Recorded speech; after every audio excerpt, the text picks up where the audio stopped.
Hold up. This isn't some cheesy kid show. This is Kids in the Tank, a young perspective on business from high school students.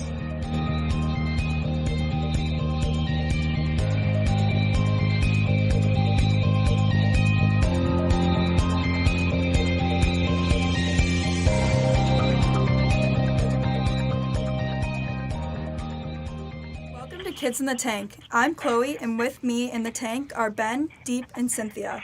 Today we are honored to have Virginia Edwards as our special guest.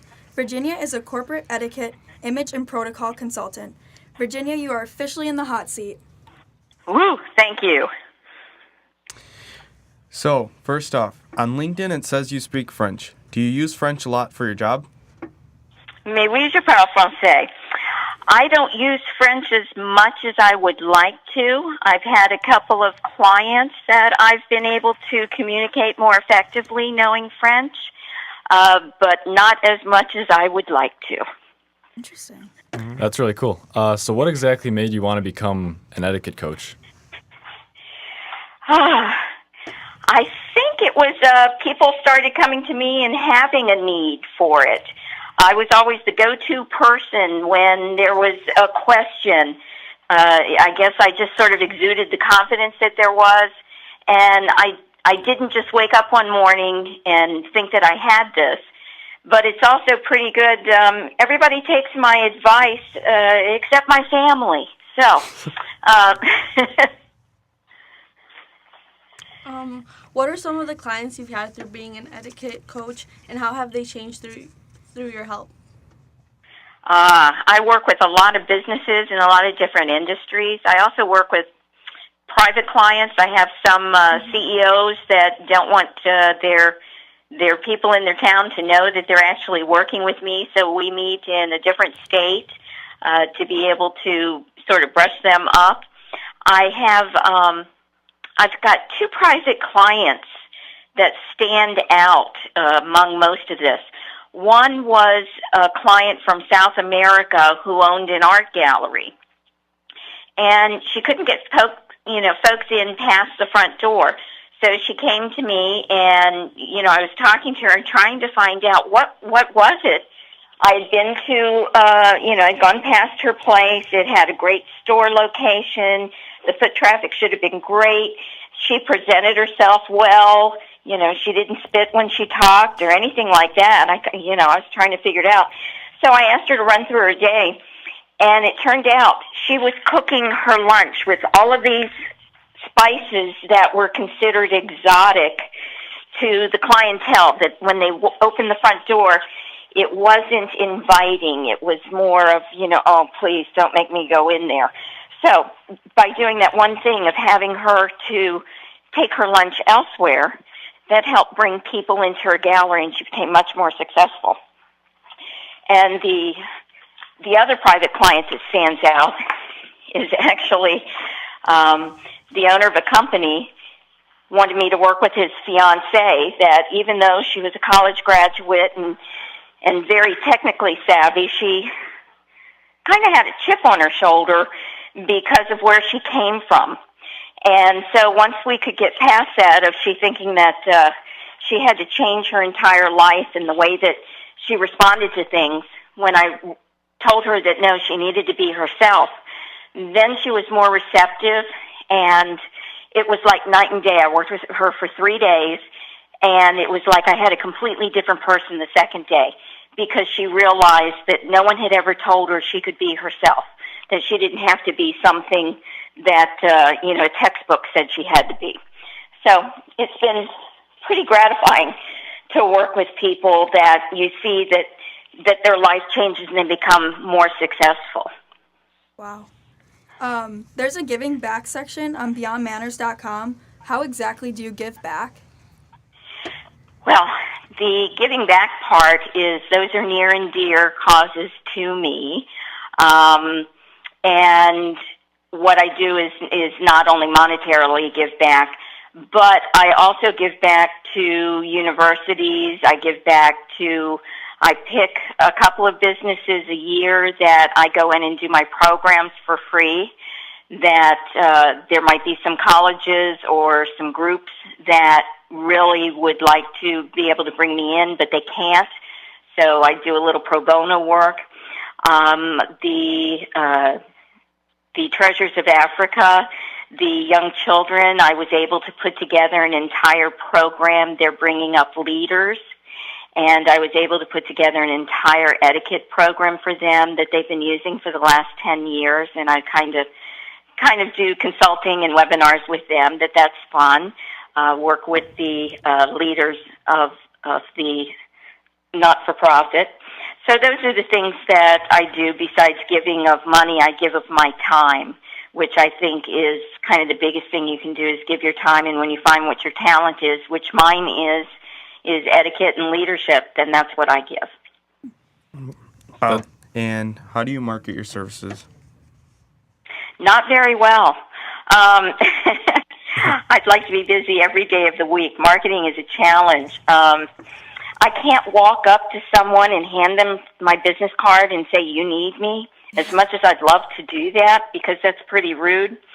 So my clients are pretty much all word of mouth and referrals, and from speaking engagements, such as that's why I'm on this program right now, is because I met Mr. Peterson.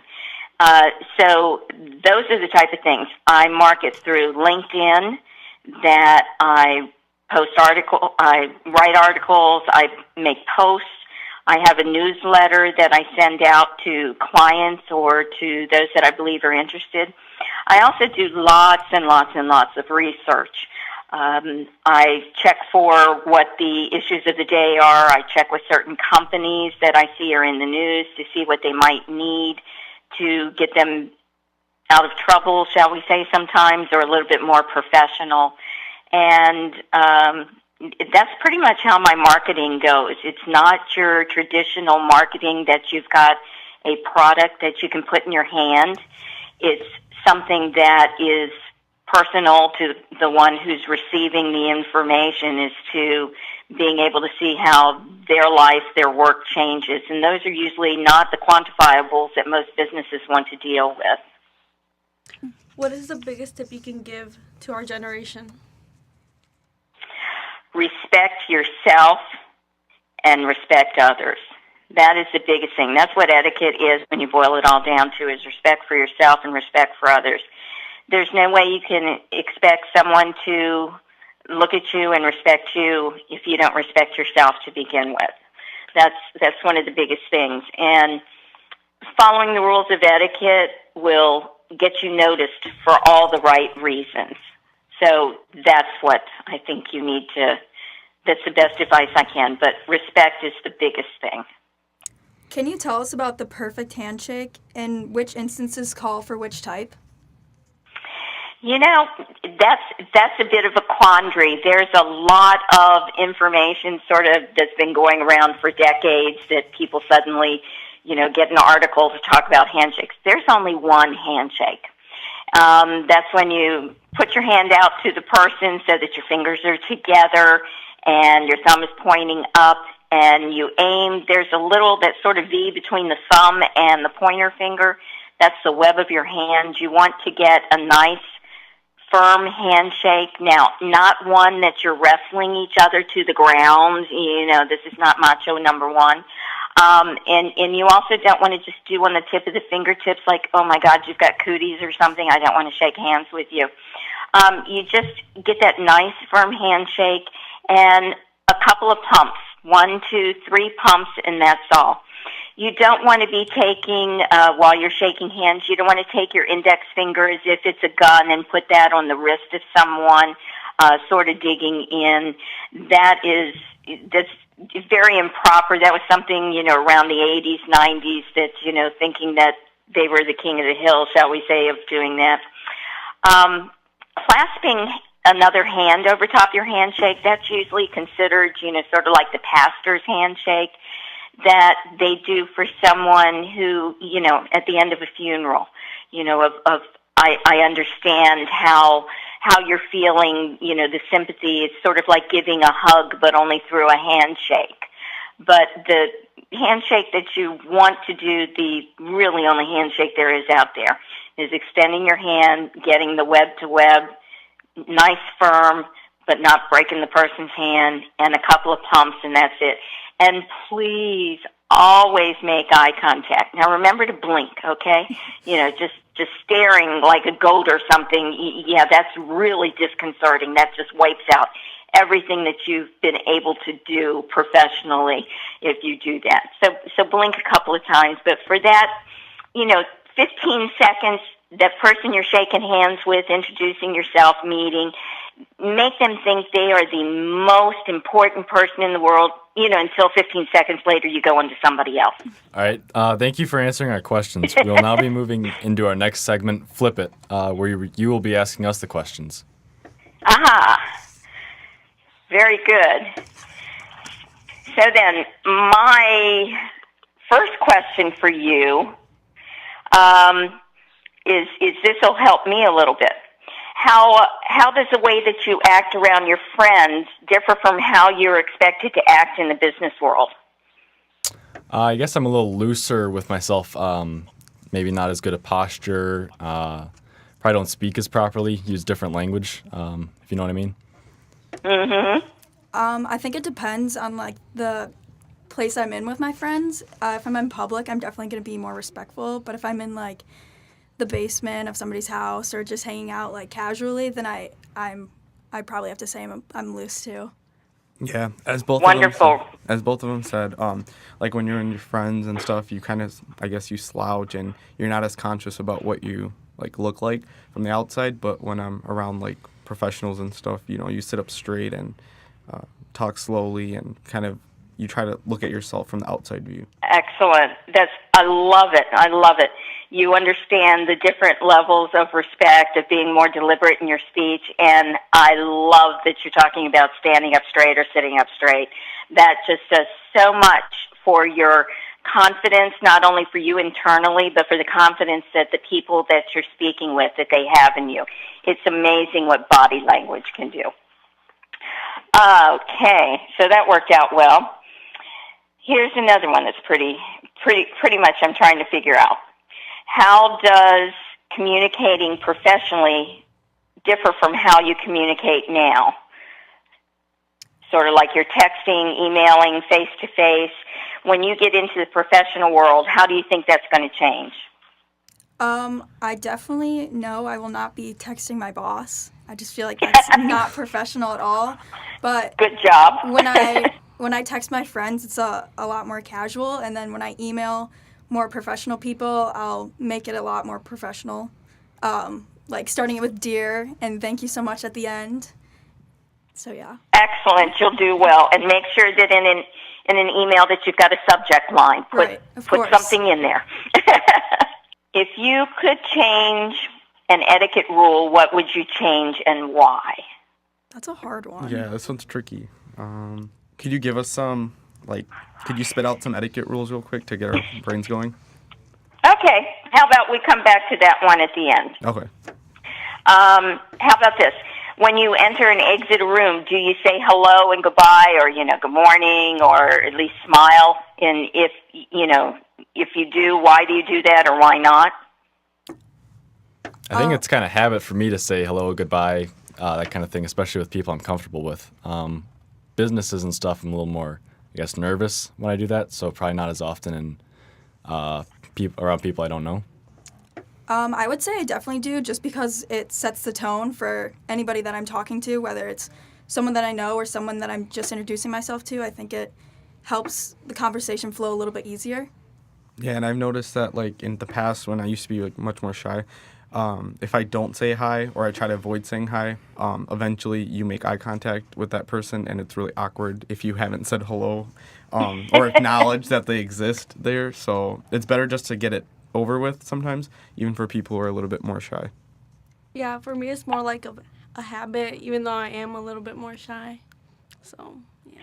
Excellent. Those are all perfect reasons. And being nervous, here I go out and I speak to hundreds of people at a time, and you would never believe that I used to be so shy, so nervous, I would even stutter. It was so bad. but here I go now. It's just I feel comfortable in what I speak about, so I have that confidence that then rolls out. But you're exactly right. You walk into a room, and if you haven't acknowledged the person who's in there, and they turn around and look at you like, oh, where did you come from? That makes it just so much more awkward. So you want to make sure that when you come in, you're not bursting in with the door and going, good morning with a song, but still you want to acknowledge that, hey, I've arrived, I recognize you're here, I'm here, let's move on from there. So very good, very good. You guys have got it down.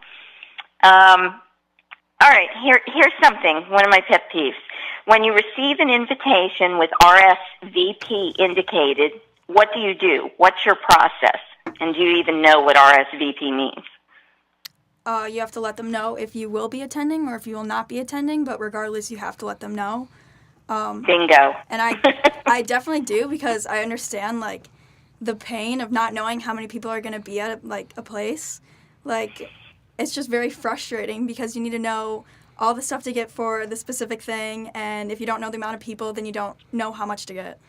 Yeah, and I first look at what the RSVP by date is, so I know how much time I have to put it off and to look at my plans for the year or whatever the case may be. So first I look at the deadline to know how much time I have. I have to say, being still kind of young, I have to ask my parents first for permission, and then I kind of go from there. Well, that's pretty cool. and that's, I'll give you a little bit. The RSVP, you really do, and you hit it right there on the head with the first thing you said. You need to know how many people are coming because you need to be able to plan. If it's food, you got to know how much food, how much beverages that you need, how many chairs, how many tables. There's just so much that goes into planning an event that you want to do that. And when you just said that, you check the RSVP by date, I think what you should do is actually, as soon as you get that, is that you look at your calendar and you make the decision right then. Am I available? Am I going to go? And it's a yes or a no, and you take care of it right then. Something you also want to do when you are giving your RSVP, if you can call the person to give it to them, because then that answers a lot of questions for you. How many of you remember the first party you've gone to? That you're probably asking your friends, are you going? Who's going? What are you wearing? All of those things. Those are the same questions you want to be asking about events that you've been invited to. Business events, social events. You want to find out who's on the guest list because you want to know who that you want to make sure that you've contacted, and in some instances you want to make sure of who you don't bump into. But you want to know who's going to be there. You want to understand what the dress is, because sometimes your idea of business casual is not what the person who's throwing the event, that they're business casual, so get an idea on that. And so those are things that you want to learn with the RSVP. And you make a commitment, you go with it. So, and it sounds like you guys have that knock. So thank you. There's hope in this world for RSVP.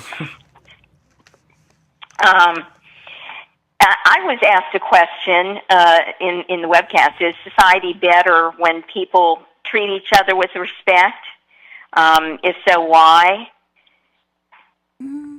I think it is better, but in order to get respect, you have to give respect, and that just doesn't happen in today's society, which is really sad, but I think, yeah. I think you were right about if you pay attention to everything the news says, you're going to think society's a terrible place. But once you kind of immerse yourself in it, you realize there is a lot of hope left. Excellent. I also think it depends on, what type of people you associate yourself or the people that you see, because everybody gets to see a different perspective every day of people and how they act. Excellent. Excellent. That's good. You want to keep looking at the world around you and engaging with it. Don't just sit back and take what is kind of rolling past you. Something that would help me that I'm curious about. being that I teach etiquette and say you're going, into college at some future point pretty soon or, relatively, how do you like to learn? How would you like to learn more about etiquette, or do you think you've got enough, you don't need to? I think etiquette's really important. I learned most of my etiquette when I was younger, just being around my mom because she's pretty old-fashioned, but I think it's important to learn etiquette when you're younger, but not everybody gets the same opportunity like that. So I think it's really important to teach etiquette in high school. They used to do that, but they took it away, and I think they should bring that back just so people are prepared to be around other people. Yeah, I think there should definitely be like a standardization of it through like education. So in high school and stuff, like maybe not have a class, but have it as a unit or something, or just maybe like for a few days and just learn it, because everyone learns it differently. And I definitely learned it from like my parents, but not everyone has that. And also I think I learned it more like it differs between family and business, because the professional etiquette is much different than when you're like at a family event and things like that. So I think having it in high school or at a younger level would be good across many schools. Yeah, much like them, I learned it at a young age, and a lot of ways through experience, interacting with everyone. And school etiquette's a lot different than when you would go to work or at home and so on. So having someone like me come in and be able to teach you if it wasn't available through one of your classes, there at the high school level. I know that I've gone into a few high schools and taken a couple of hours and done some of the etiquette and a lot of question and answer, because I can stand and keep talking forever, but I like to make sure that whatever I'm saying is important to the group that I'm speaking to. So do you like having information presented to you and then you being able to ask questions for some thoughts that you may have or some situations you've been in? Yeah, for sure. So like you said, like how if you would come in for a few hours and stuff, I think that's really all it takes is just some exposure. And once you have the exposure, kids can process things pretty quick. So that and maybe having some hands-on things too, I think would be a good addition if you go into a high school or with any kids. Like if you're teaching dining etiquette, bring in like a plate and like knives or forks and whatever, so that way it's like easier to show and it's a visual representation. Great, I do that, so I get an A. Thank you. Oh, perfect. Okay, so you guys know to say please, thank you, don't eat with your mouth open, hold the door for people. I'm curious as to your thoughts on using cell phones at the dinner table. Dinner is time for family or being around people or being present with the people that are around you at the dinner table. I think in today's society it's become way too casual and more acceptable to have your phone at the dinner table, but I don't think it should be a thing. Yeah, I definitely agree. Thank you. Yeah, I agree with Chloe too that it wasn't like that before, but now it's come to that, and I think it shouldn't be allowed. Like I definitely would not want my kids to have their phones out at the dinner table, and I don't see why you need to anyways. I mean, you're going to be busy eating anyways. Why do you need to be on your phone? It's just an hour or two, whatever. So it's also not only kids, but it's also adults. Like I've gone to other people's houses where their parents are on their phone, and then you see their kids are on their phone. It's just like a very uncomfortable position to be put in because I was not raised like that. So it's just something that should not happen, because that's where like there's a disconnect between parents and kids because they're not having discussions like at the dinner table anymore. I love it. Being present, that's the big thing. Otherwise, you might as well be eating out of the pan hanging over the sink. Wonderful. Okay, let me roll back to that question. What etiquette rule do you think you would change and why? The one etiquette rule that I thought about is like when the big people are talking, you have to go away. You're only there to introduce yourself. Just because I'm still thought as like a child, but or, like around my parents and their friends. So I think that rule should be changed because I feel like a lot of kids can handle adult conversations now. I don't really like that rule. It's not very fun. I'd rather talk with the adults than go play with the little kids. That's just me personally. Hey, sometimes that never changes, even at my age. My dad tells me to go in the other room, and I look at him like, are you kidding me? I don't know. I couldn't really think of anything, but I agree with Chloe. That was a really good one. I mean, I can see it from the adult perspective too. That like, I guess it could be awkward when you're talking about some things and your kids are just there, and you kind of adults want to have their friend time too. But I do agree with that. I just can't think of anything right now. Okay. Well, it's something to think about as you're going through your daily life, and you come up to something, and if you can find something that, oh man, this is really dumb. Why do we do this? Send me an email. Really, put in the subject line. Talk to your BizTank, and I'd love to hear about that, because other than this was an excellent example of something that typically you can't find anything. It's everybody has, there's rules out there, they call them the rules of etiquette, but it's just a lot of common sense. Once again, respecting people, respecting their space, respecting their feelings, not being, there's a difference also between being direct and being rude. So, there's always these fine lines that you're walking, and it's just those, the manners that you were taught when you were younger, that you just kind of keep emphasizing those of when you're walking through your life. And yes, that's the big difference. I teach business etiquette. I don't do social etiquette. A lot of it overlaps, but there's so much of business etiquette that, you would go home and you try to tell your mom or your grandmother, and they'd look at you, and you'd be banished to the corner. So I'm happy to hear that y'all know the difference. Anything else that you might have for me? Or I think we're getting close on our time. Where did you was it your parents that you think you picked up your etiquette from? Mine, yes. My mother instilled into me the manners, and my father enforced them. They also were great examples as my grandparents, my godparents, my family was the biggest thing. They're the ones that built the foundation. But then that's where my awareness came from. But then I did have this wonderful opportunity that I think I was the only one. At 10 years old, the local department store was holding a charm class. And I think I was the only one there who was excited about being there to go learning. I did, from there it gave me the interest which I followed. My mother taught me that there was a certain way to place the silverware on the table. Well, for years I had to go find the cookbook that they had the chapter on setting a table before I could learn, the fork goes over here, the knife goes here, the spoon, all those other sort of things. So that sort of opened up a world to me. And I did a lot of reading. And then again, being up in D.C. around the political pomp and circumstance, of the military pomp and circumstance, it wasn't that I felt that I was an expert, but I knew that I knew more than the people around me, since I was the one they kept coming to for an answer. And I didn't just wake up one day and decide, I'm Virginia Edwards, BeyondManners.com, and I know it all.